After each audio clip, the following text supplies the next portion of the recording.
Many thanks, Louise. Front pages today. Really, it's all one story among the serious papers. Angry Clegg turns fire on Cameron over Europe. Veto, Sunday Times. Cabinet rifts open up over Cameron's veto. That's him at Chequers, where he was warmly applauded by Conservative MPs. Sunday Telegraph. Europe veto, tensions rise in Cabinet, quoting not only Vince Cable of the Liberal Democrats, but Ken Clarke in their concerns over what happened. And then, well, the other papers are all different stories. It's all Kelly's fault, says the Sunday Mirror, but exactly who Kelly is and why it's all her fault, you'll have to buy the Sunday Mirror, I'm afraid, to find out. I would have shown you the Independent on Sunday, but it's just been stolen by Nigel Farage of UKIP, who's among my guests, as is Jenny Agutter and Simon Jenkins. Thank you all very much indeed for joining us. We're going to start, I guess, with the obvious story, are we? Nigel. Yes, it's what happened. It's this dramatic summit and the political fallout. And the reason I took this paper from you was, yes, it's Clegg rages at Cameron's spectacular failure. So the Lib Dems in a tight spot. But perhaps what people may not have noticed, and you won't blame me, I hope, for mentioning this, is that on page 3, the latest opinion poll, for the first time, puts UKIP above the Lib Dems in a national opinion poll. So it's a big moment for you. It is a big moment for us, without any shadow of a doubt. However, you know, do we come out of this summit? And don't forget, the Prime Minister did what he did to protect the City of London. And the big question is, has the city been protected? One government. The big question is, what is coming next? And I particularly picked up on this article in the Sunday Telegraph by Bruno Waterfield, Europe's 26 plotting their revenge. Big problem we've got now is that we're still members of the EU, we're still subject to all of their laws, we are more unpopular, I suspect, than we've ever been as a member of the Union, we're in a permanent voting minority, and that very industry that Cameron sought to protect is now very seriously under threat. There is going to be retribution, and in this article you've got quotes from people like Daniel Cohn-Bendit and various French officials, and they, every time now the bond markets twitch in this long-running Euro saga, I can see the finger of blame being pointed at those awful Anglo-Saxons in the City of London, and I fear we will see legislation on our foreign exchange business, on our bond dealing business, on our equity business, that I suspect within the next few months we're going to be asking ourselves a bigger question.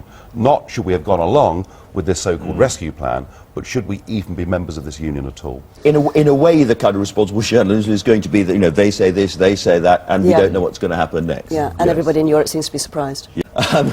We mentioned the problems ahead for the city. Yeah. There's another story about past problems in the city, Nigel, the RBS story. Well, it's the pantomime season, and the villain is back. Fred Goodwin, everyone's favourite villain, who, despite the disaster at RBS, appears to be getting a pension of £340,000 a year. So nice work if you can get it. I do want to emphasise, when we talk about the city, we're not talking all about Fred Goodwins. There are many insurance and banking and FX services that we do rather well. But what's happening here is the blame game is now beginning for what happened to RBS. And this story of how this relatively small conservative Scottish bank, in the space of a few years, got itself into such a mess that it was really in danger of bringing down much of the British economy with it.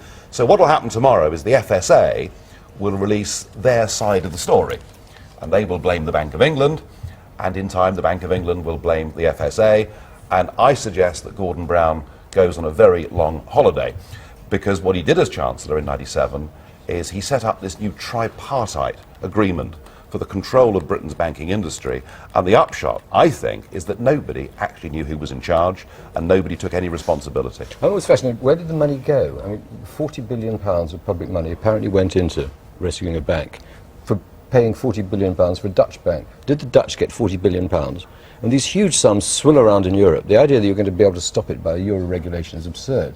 But this is a global market and vast amounts of money. I'm assuming. I mean, that's true. The Dutch have been laughing all over their faces. That's true, Simon, but I would argue that pre-'97, when the Bank of England had control over this, they understood it, and I think the alarm bells would have rung far earlier. Well, let's turn to a much more sort of fudgy, complicated story, which is the climate change conference in Durban, which has come to a sort of conclusion, but not a very dramatic one, and a lot of decisions are going to be put off, but that's better than no decision at all. But it's been interesting. I mean, climate change is one of those stories that sort of, despite David Attenborough, is sort of slithering off the agenda now. It was an amusing story this week when this turbine caught fire. I mean, it caught fire. The wind was too strong. Well, we all know that when the wind is too strong, you can't work a turbine, and you then have to pay the owner of the turbine a vast amount of money for not having bought the electricity from him.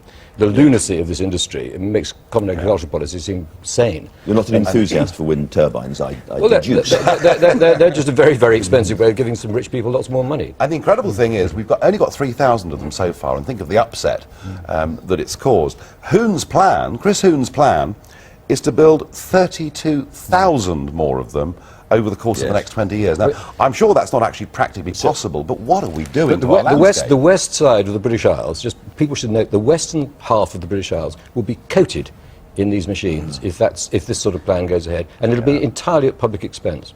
And for no CO2 I guess we've got a emission desert in reduction America, anyway. they have it. Okay, great British heroes. The Speaker of the House of Commons, Nigel Farage.